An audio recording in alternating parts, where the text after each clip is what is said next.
Testing, testing.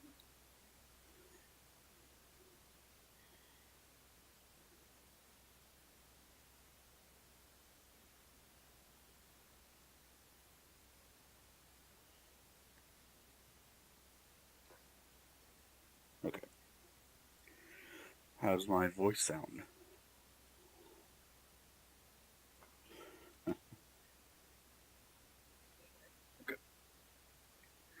Let's see if everything looks to be up and running. Now let's see if it will capture this right. Since I'm running things in performance mode, I will not be able to tell.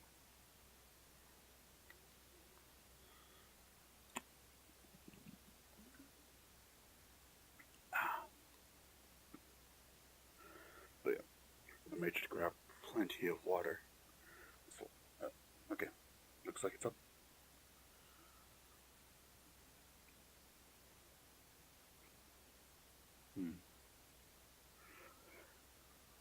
Hold on. Need to check something.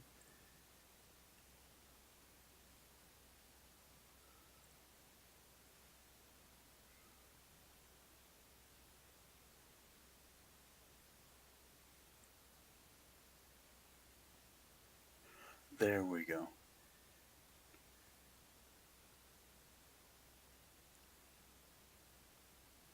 Alright. So yeah, today I've decided to be doing a reading of the Coldest War canon of the SCP Foundation. The Foundation knows no ideology but containment. The rest of the world, on the other hand. Yep, this is set during the Cold War, as the title of this thing would suggest. And it has these 13 tales to go through.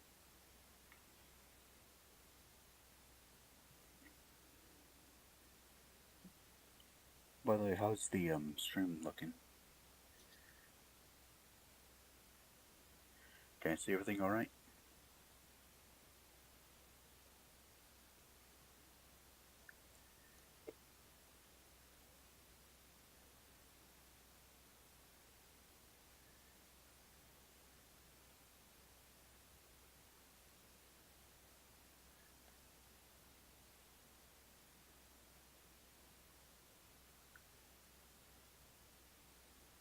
Hello?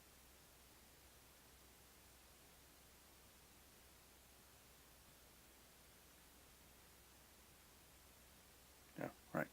I forgot it was on the capture mode.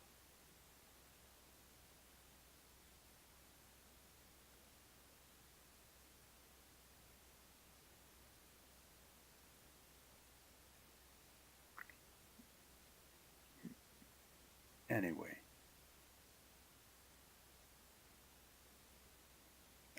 The first story I shall be doing is the Woodville Incident. The radioactive land that they're so scared of will be the Elysian Fields compared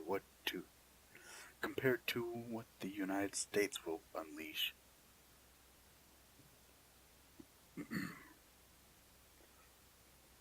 And I believe I am, in fact, having this recorded to video.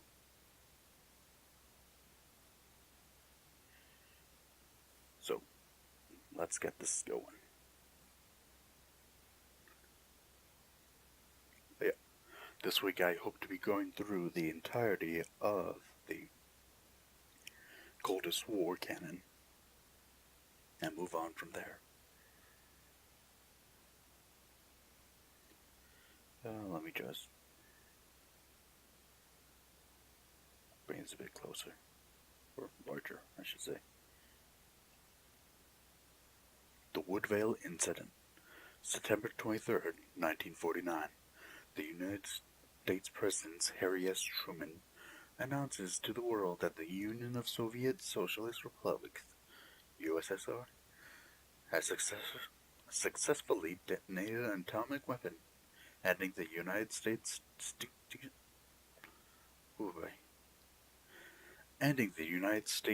distinction as sole possessor of nuclear weaponry. Me too.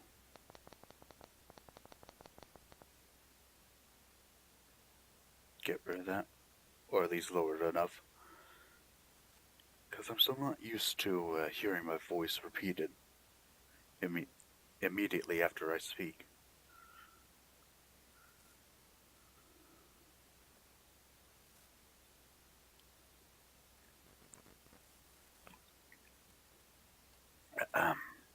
October 19th, 1949. United States Secretary of Defense Louis A. Johnson, in his capacity of the American liaison to the Foundation, delivers an ultimatum from the Truman administration. The Alps loomed through the filigreed windows, the plains of glass gently warped with age. The snow was piling up in the mountains in earnest now, promising a long, cold winter. The war had required the Foundation to establish a neutral gathering place for its top-level meetings, and the overseers had grown accustomed to meeting in Zurich. The Hotel Schweizerhof thus becoming a haunt in these years for the gentlemen of the Samarkand Club, an informal group of 13 international trade brokers that periodically required the entirety of the lodging for a few days at a time.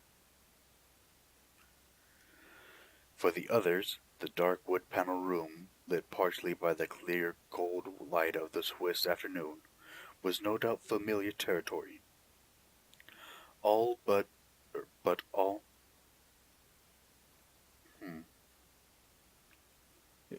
but all 058 could think of when he looked at the exposed wood beams of the ceiling was his predecessor's shockingly public demise.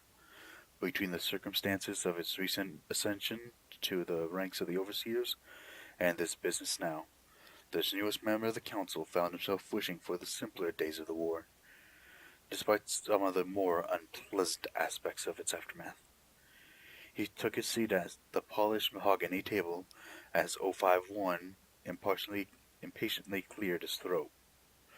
The 13 men gathered in his room were a dour lot at the best of times, dour. But even the black jests and gallow humors that passed for commodities among them, was nothing in evidence now. What they had to come to discuss today, if the hints of the meeting requests were what 058 thought, was something altogether new in his time at the Foundation. Anything new he was going to find out was rarely good. He brushed a tuft of rapidly growing graying hair from his forehead, flicking over his lighter and starting a fresh cigarette.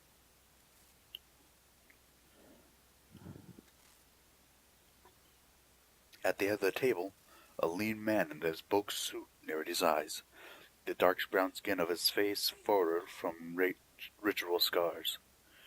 He calmly called for attention in a low, deep voice. 051 wasted no time. 053, you are a North American subdirector. Please inform the council. A rotund, gray-bearded man slowly stood up to address the room as he straightened his vest and gold watch chain. 053 adjusted his glasses and hesitated a moment, taking stock of the 12 colleagues around the table before speaking. 058 thought that he saw a single bead of sweat on the old man's temple.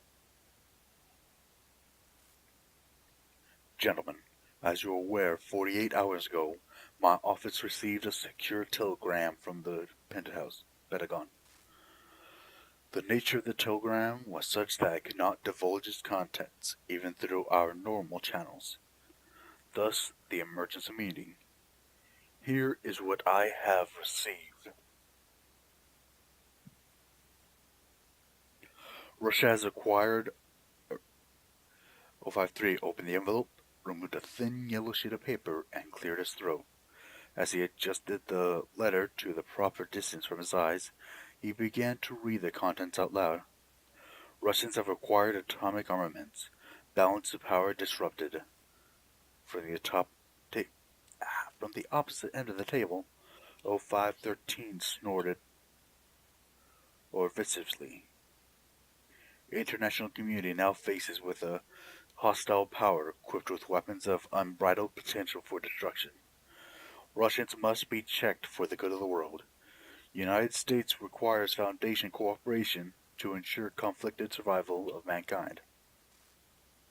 The portly overseer pauses for a moment to adjust his glasses again and clear his throat.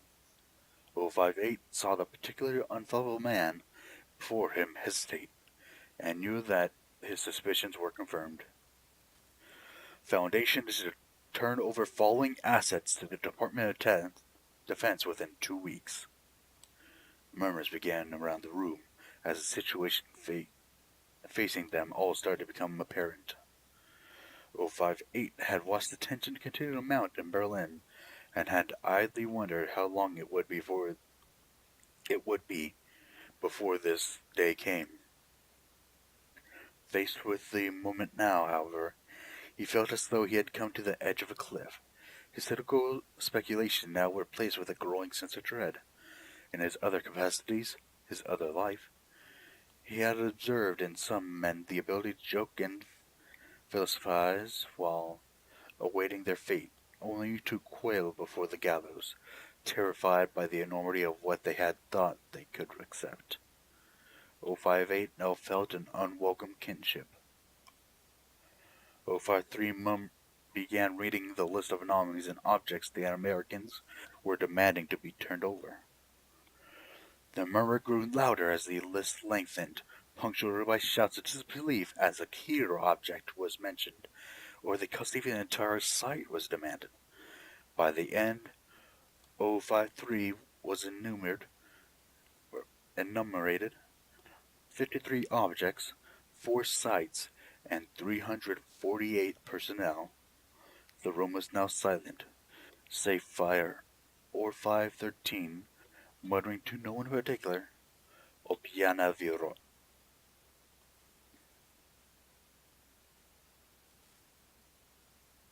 That is the opening to this. As you see, things start off not real good for the Foundation, with the Americans ordering them to hand over such a large number of personnel, even asking for entire sites and anomalous objects to use in a war against the Russians. Pitiful.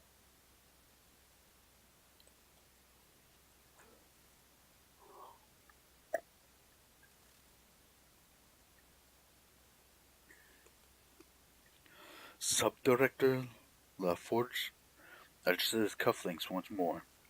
He never had gotten used to wearing a suit since being appointed United States liaison. Not really. No matter which tailor he went to, he always felt constricted when he dressed for work. From the shoes his wife was always telling him not to scuff up, to the tie that perpetually needed straightening. He had too much responsibilities now to ever go back to being Agent LaForge. His duties were elsewhere now. He had shot his cuffs and buttoned his coat. The possibility of once again putting a field uniform every day made him smile despite himself. His security attach stood behind him, surveying the lonely rest stop in the highway, intently peering into the night. Ain't nothing coming out. Ain't nothing coming. Excuse me.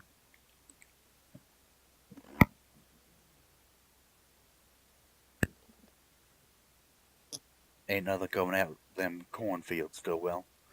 We've confirmed that everyone cleared out. The young faced his superior. Well, I mean, yeah, but the Civ, our people, Stillwell.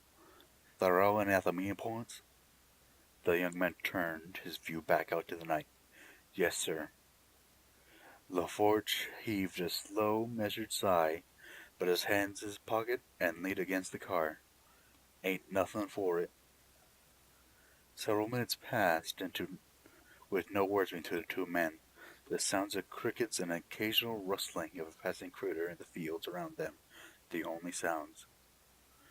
Headlights appeared in the highway, and Stillwell stiffened as he reached for his radio headset.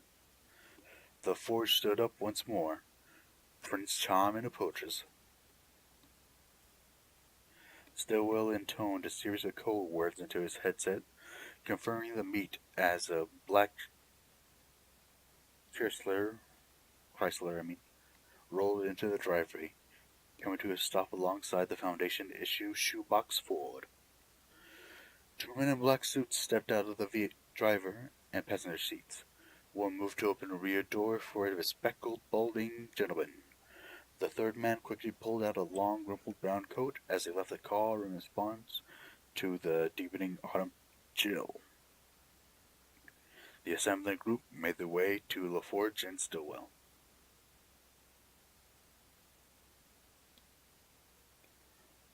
LaForge smiled and he extended a hand. "Evening, Secretary. Pentagon holding up all right?" The Defense Secretary looked blankly at LaForge's outstretched hand, then looked over at Stillwell to LaForge's left. "You've always been too familiar," Secretary Johnson said as LaForge withdrew the hand. "Well, you people called us out here in the middle of the nowhere for your answer. I'd like it now."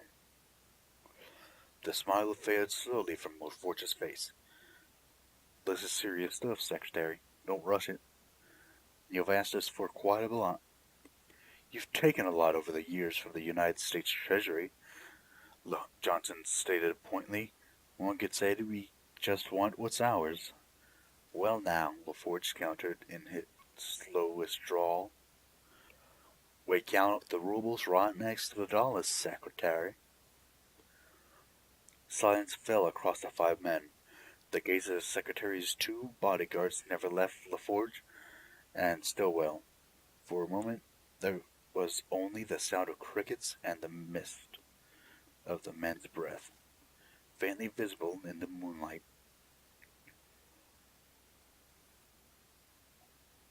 "Route clear. Proceed over," crackled Stillwell's radio.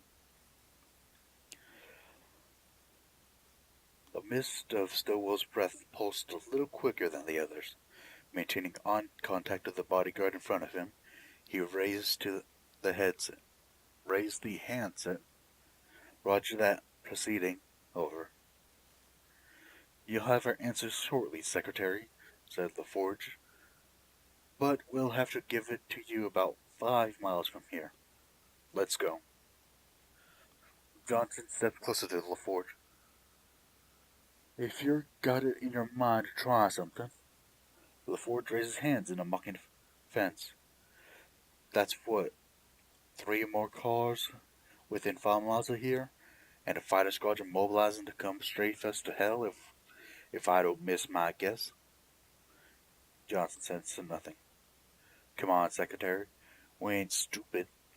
We got a lot to discuss, and it's too damn cold for this cornfield. Just follow our cars. It ain't more than 10 minutes out." Johnson waited several seconds, then motioned to his men to start the car. The Secretary looked over LaForge and Stillwell one more time before turning to join them. Foundation operatives headed to the car. LaForge called out to the American delegation as he got into the Ford. "Y'all make sure to keep up. Stillwell here drives real fast." 2 hours in the... Excuse me. Get a quick drink.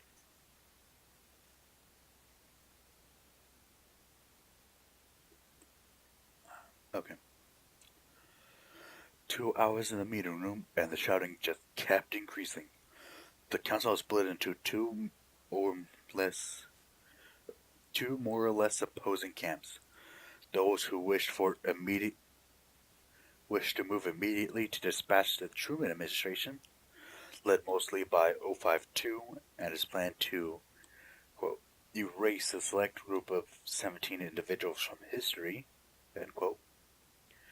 And those who wanted to placate the Americans with a counter-offer, granting them a varied degree, based on which overseer was speaking, of their list. The latter camp was led by a rare concordance between 053 and 0513. "Our very mission is to scare these phenomena from the benefit of all mankind, thundered 052, pounding the table for emphasis. And you would turn them over for the purposes of warfare? You must be mad. The perpetual bags under 0513's eyes had deepened further in the course of the discussion. But 058 knew that this was a far deeper fatigue that gripped 13 now, one beyond what a mere heated argument could produce. The old man lazily waved a hand in the air at the Belcois 052. And what is our alternative? If you believe that you can successfully attack a sitting president of the United States, you are an even bigger fool than I thought. I can only hope that with our woeful understanding of the causality anomalies at present, that you will be the first one through the portal with your precious strike team. The veins were out now in 052's head for 052's forehead. Roll over and die.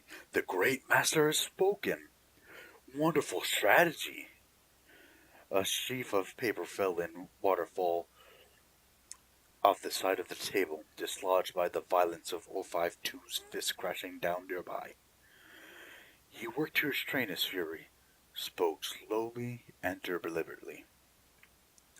Make no mistake, if we hand over so much as a single item to the Americans, the first thing they will do in their boundless arrogance is strike Moscow. We will see World War III started by children convinced that they have mastered the atom, deploying weapons far more terrible than those conceived by science. 052 surveyed the room, quiet now for the first time in hours. He continued, if we bow to the demands, we may as well dig our own graves. There is no consensus reality to protect if we agree to this. There is no point to the Foundation. The radioactive wasteland that they're so scared of will be the Elysian fields compared to what the United States will unleash, emboldened by using the unknown. The room stayed quiet for what felt like minutes to 058. Finally, 053, brow sopping with sweat, responded. We do not know what will happen between the Soviet Union and the United States. We do know what will happen between the Foundation and the United States in an open conflict.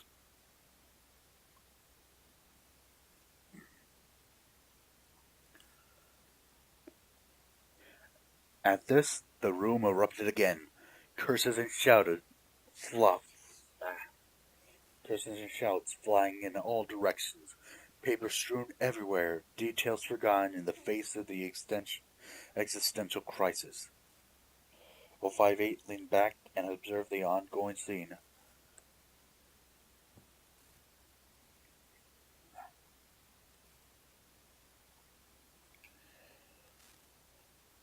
Noticing that no one seemed to notice he was there. No one, save for 051, who had been silently watching the debate unfold, and now looked 058 in the eye from across the room. 058 had considered the predicament they all faced, while the other overseers raged, and at the silent prompting from 051, turned the various pieces of a solution over in his head.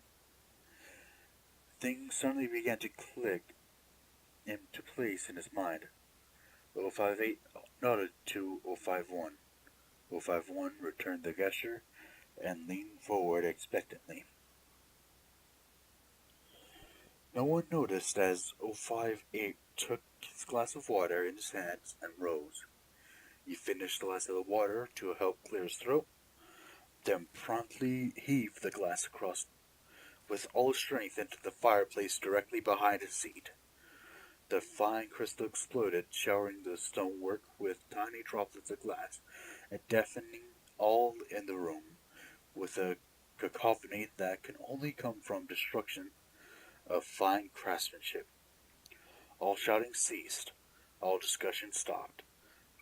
The 12 other overseers turned now to 058, his slightly figure now at the center of the room's attention.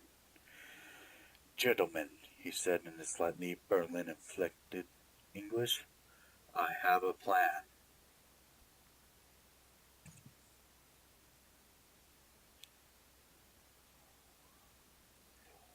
The two cars stopped at the top of a low, windswept hill. The 5 men stepped out of their respective vehicles and congregated at the lone oak tree. Below them, to the north, were the illuminated windows and bright street lights, light dots of a small town. LaForge drew his coat closer against the cold. Below there, down below there, that's the town of Woodvale. Population 837. Y'all knew the already from your advanced scouting of the meeting location and environs. "Get to the point," muttered Johnson. "What you don't know, I reckon, is that the Woodvale is also what we refer to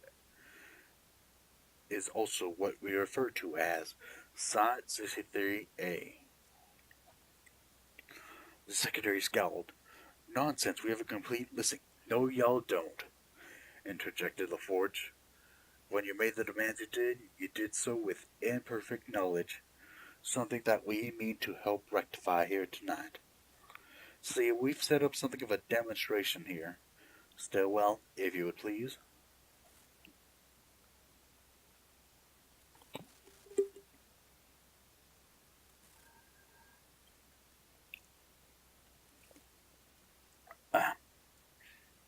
"Stillwell, if you would please." Stillwell popped in the trunk of the Foundation issued Ford and took out a black briefcase. As he approached the secretary, he noticed the bodyguard's hands slowly itching towards the bulges under the jackets. Slowly, he clicked open the briefcase and showed the secretary and his men the contents. "Binoculars," he said. "You'll find a pair for each of you in there." Hesitantly, the American delegation took the binoculars. "What are you playing at, LaForge?" said the secretary. "Your answer. You're going to get it here and now. Train them binoculars out towards the town down there. You'll find out just how complete your listing is." Stillwell, the security attach, had been dreading this moment, but LaForge was right. There was nothing for it, no choice at all. Stillwell switched on his radio. "Perimeter control, do you read me, over?" "Roger that, over," responding an anonymous voice somewhere else in the night. A brief pause. Then it happened. "Disengage systems Alpha through Foxtrot. Cut power to the main drivers. Evacuate all remaining personnel." Stillwell looked at LaForge. LaForge slowly nodded. "Site 63A, stand down. Over."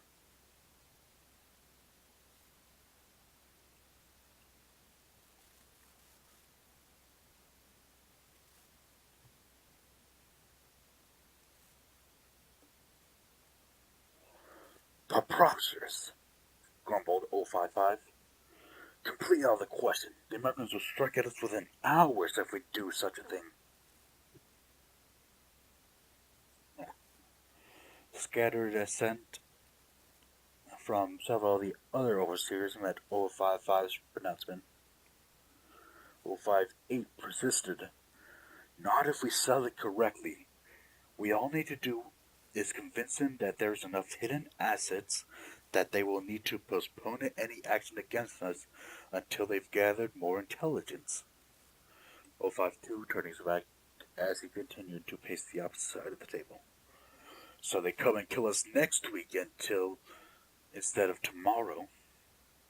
No, countered 058. We buy ourselves the time to recloak everything we can out of their reach.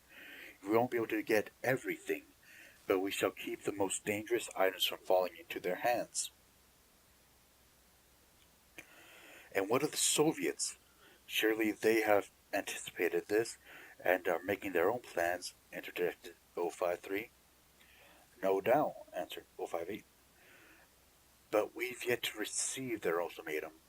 Don't be long coming when they find out about what the Americans are up to. We evacuate from Russia and Eastern Europe as well. 0513 looked off through one of the high windows, entranced in thought. The Americans will expect a ruse, he said, in the distance, idly chewing a finger as he contemplated the plan. The strength of the plan depends on the site we choose to sacrifice. The entire room looked towards the end of the table. 051 was now speaking.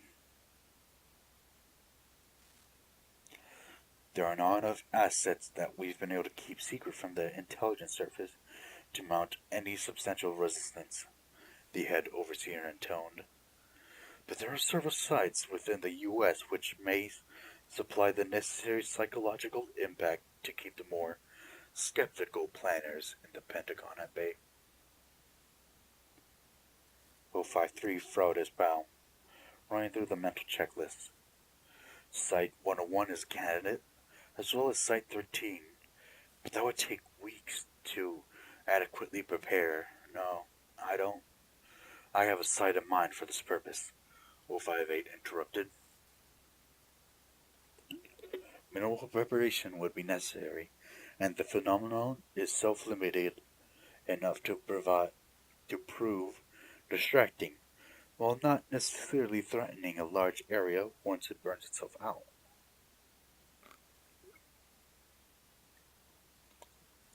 The room was quiet again. 059, silent for most of the day, except occasionally agreeing with 2, ventured forth. That is completely monstrous. We cannot allow it. All of the sites to abandon. You would have us leave civilians at the mercy of those. You are not there for the war, were you, 9? 8 leveled the words slowly and cruelly. If you're implying that participation in senseless acts of butchery is necessary for a decision, I maintained cover the entire time. My predecessor and I both. You all know the things we did, the things I did, in the name of secrecy, to serve mankind. Not a single one of you raised objection then. 8 felt the first traces of anger begin to leak out as he spoke now. No, others bore that burden. Now that it comes to you, this duty to the world, yours to bear in the darkness, you shrink. 8 turned to the rest of the room. There's only one course of action. The question is whether you all have the strength to see it through. I'll have the vote now. 058 sat down, hands traveling under the table out of sight. 051 addressed the Overseer Council. The motion is as follows.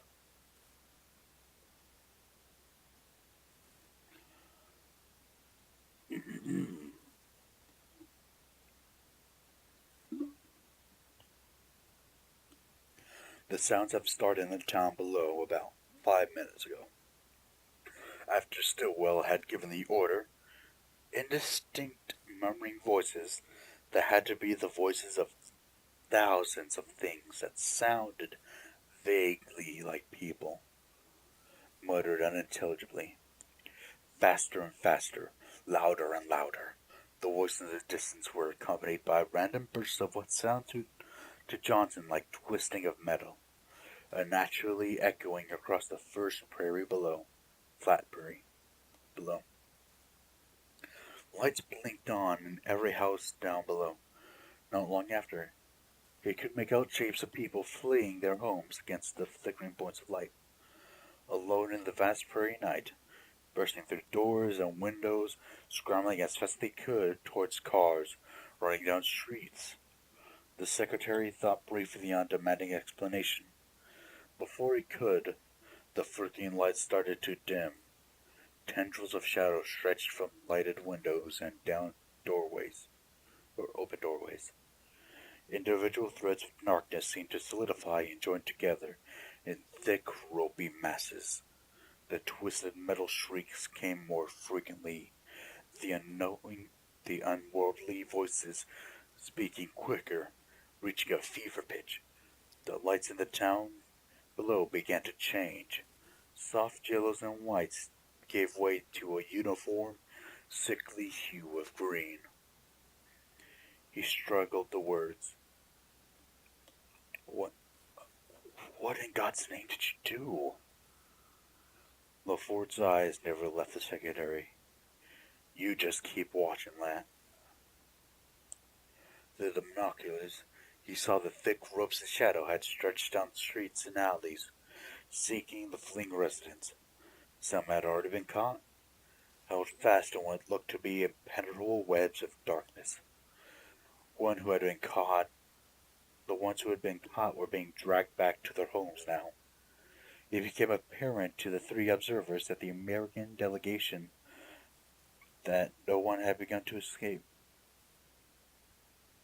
The darkness was enveloped. Misread that. It became apparent to the three observers of the American delegation that no one was going to escape. The darkness was enveloping cars now, snaking out bridges and benches, inexorably seeking and finding all who tried to escape.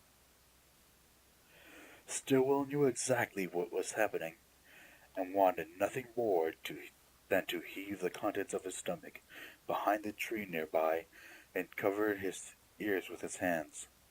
He knew, though, that this moment must go according to plan. So many were being sacrificed. He stood his ground and waited. As each resident was dragged back into the houses, a light would blink out. At first, the secretary thought the lights were being extinguished, but he soon noticed that instead, they were disappearing. Structures began to apparently blink out of existence. Houses suddenly vanishing once the darkness had reeled in all former occupants. The lights of the town were quickly receding into its outskirts, pulling back towards the center as the reality of Woodvale convulsed into approaching singularity. The last light, a single outbuilding in the center of town, vanished as what looked to be a man was pulled back in through the doorway, thrashing and screaming. The door closed, the light went out, the building disappeared, and all was suddenly silent. The three observers lowered their binoculars, now looking at an empty patch of darkness where a town of 837 people had stood not a half hour prior. The crickets were the first to break the silence that had fallen on the 5 men in the hilltop. Then LaForge took his cue. The Foundation rejects your demands.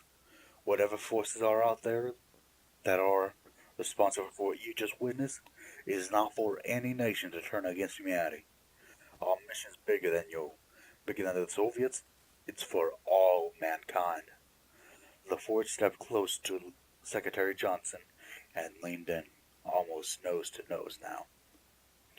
If the United States of America intrudes on or interferes with any Foundation assets, we will empty the cupboards. All the stuff that ain't on your list, and what you saw is not the worst of it.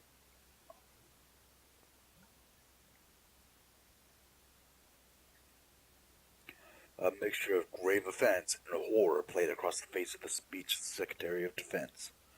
Without another word, the three of the American delegation, turned to the cars and sped back into the night. Stillwell let his instincts take over now. Doubled over in front of the oak tree, he heaved the bile and acid, retching and coughing. The authority what he just ordered, matched only by the increasing feeling of self-loathing. He remained on his knees in front of the tree as the Forge approached from behind. Did they buy it? Managed Howell weakly. The Forge waited several moments. For now, probably. You can expect the spooks to be out in force for a few days, crawling over every abandoned mine shaft in Desert Valley in the whole goddamn country, checking to see if we're bullshitting. Command says that we need 2 weeks. I hope to God we get that out of this atrocity. The young security attached dragged a sleeve across the face. Sir, what's next? Pause. Kid, how's your Russian?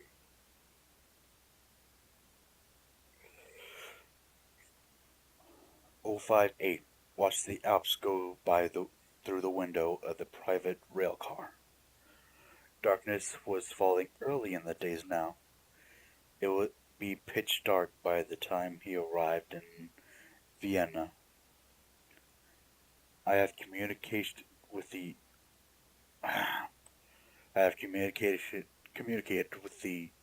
orders to the North American Subcommand, said 051 from his other chair. You're ready to proceed?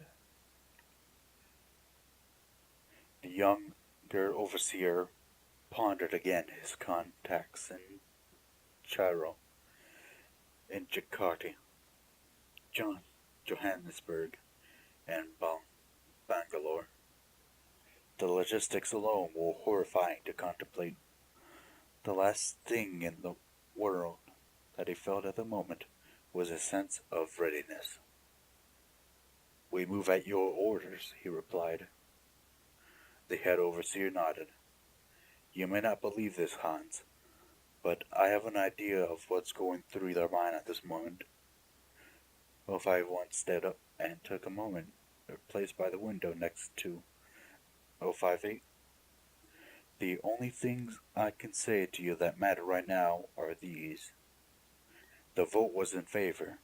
Do not dwell upon the margin. That decision has been made, and I place you in charge of this operation, because I believe you are best suited for this task. The younger man placed his hand on the window.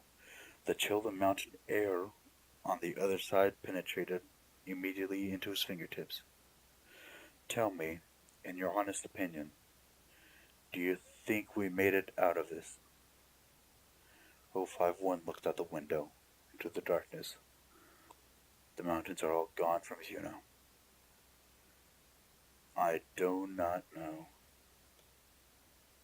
051 chuckled, not entirely without humor. Nor do I, Herr Overseer. And that is the Woodvale incident. The first story of the Coldest War canon. What'd you think? If you are indeed here.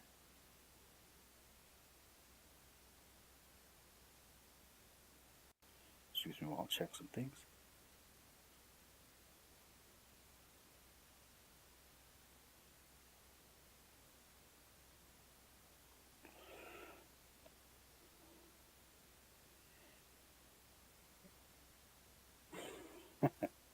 Yeah.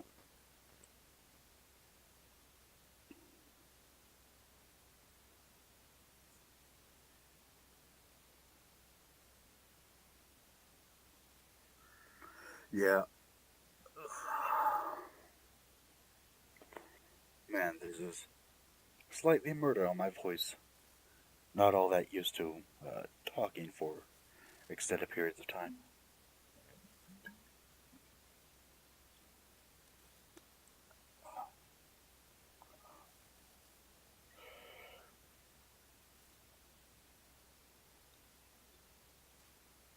Oh, give me a moment while I...